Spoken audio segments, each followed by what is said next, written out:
Here in Watertown, high-speed rail was much more than a transportation project. It was the cornerstone to a $20 million development that included retail and housing along the shores of the Rock River. Researchers say there are about 700 wolves in Wisconsin, twice as many as DNR's target population. If the wolf is taken off the list, DNR says it'll work to reduce that population through trapping and euthanasia. Most doctors say that what I'm about to do, drinking raw milk, is a really bad idea. But the supporters of raw milk, like the people behind me, say that it has lots of health benefits.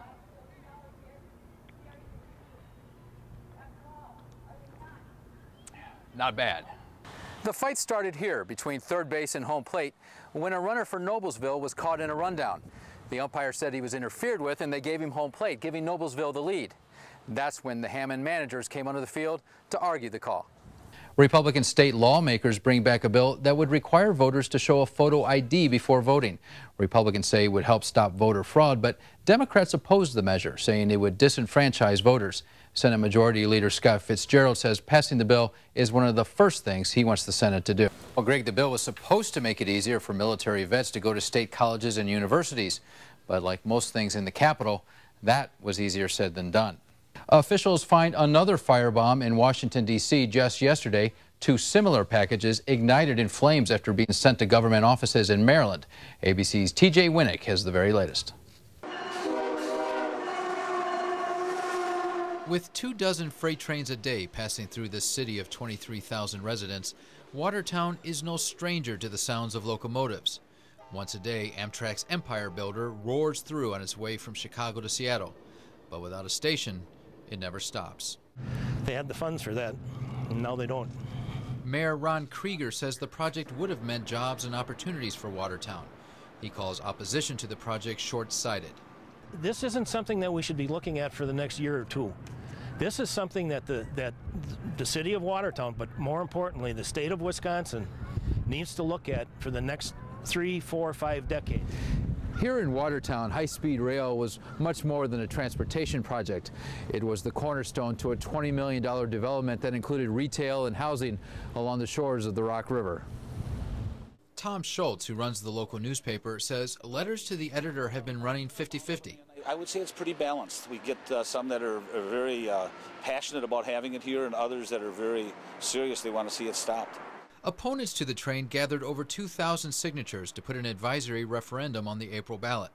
They say most people in town are against the project, but like others we spoke with, this lifelong resident said he was torn. I don't like to see my tax dollars, going to something obviously that isn't well utilized and is just a big white elephant out there, but it's going to be a white elephant to start. I think most people are against it. Charlene Thompson calls Watertown conservative and mostly Republican. Like Walker, she worries about the fiscal fallout from the project. My concern is who's going to maintain the high-speed rail once it's built. But Krieger, a Republican himself, says there's more at stake than money. If we get left behind on this, we're never going to catch up to our surrounding states that have it or nationwide. The terrible towel is poised to strike. In 1975, legendary Steelers announcer Myron Cope was ordered by his bosses to invent a gimmick that would intensely involve Pittsburgh Steelers fans. He came up with the terrible towel, a 16 by 25-inch piece of cloth that's been waved by millions of fans, and not all of them in Pittsburgh. I've heard about the terrible towel being taken to the top of Mount Everest. An astronaut took the terrible towel to space with him. The terrible towel is everywhere. Lexi MacArthur is an expert on Pittsburgh's terry cloth claim to fame. That's because her family's sixth-generation business is the sole producer of the infamous terrible towel. We've been in the licensed business since 1980. My father, Greg MacArthur, was the person that got us into the sports. He's a big sports fan. But the MacArthurs aren't located near the Allegheny Mountains or even in Pennsylvania. Since 1885, they've operated right here in Baraboo, Wisconsin. I can't wave the terrible towel. Which, at least this year, is leading to a conflict of interest. I'm supposed to be impartial, but being from Baraboo, Wisconsin, we're diehard Packer fans, and we're rooting for the Packers all the way. The MacArthurs make over 5,000 products, including towels for every professional baseball, basketball, and hockey teams. But for the next 2 weeks, the emphasis is on the gridiron. We're running 24 hours a day to get all the products delivered to the marketplace. Neil Matson, vice president at MacArthur, says workers in Chippewa Falls are printing 25,000 towels a day. That's on top of the Baraboo factory and one in Minnesota. Over the years, that's added up to a lot of towels. Between here and Chippewa Falls, well over probably 3 million towels a year for the licensed sports business. But this year is special, Lexi says, because of the dedicated fan base on both sides. There's going to be a towel war for Super Bowl this year. This property at the corner of Highway 41 and Lombardi Avenue, just down the road from Lambeau Field, has turned into a battleground between environmentalists and developers, between Republicans and Democrats. A developer sees the location as a perfect spot for a retail store. In July, he got approval from the Department of Natural Resources, even though a portion of the site is a designated wetland. DNR says only 1.65 acres of wetlands would be lost, and in exchange, the developer agreed to rid the site of invasive plants that would eventually destroy the wetlands anyway. By not doing this project, what you have is a wetland that's going to lose its value over time. So that's why this project, as far as we're concerned, is really an enhancement of the wetlands on the site. Bruce Baker is the DNR official who approved the plan. He concedes that environmental regulations are open to interpretation. We believe we've interpreted them properly because we do this all the time.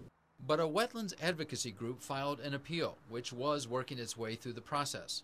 And flooding has not been an issue examined. That is until Governor Scott Walker introduced legislation that would grant the developer a special exemption, meaning the project could start immediately. On Thursday, an Assembly committee moved the bill forward. But more importantly, this is about the Constitution.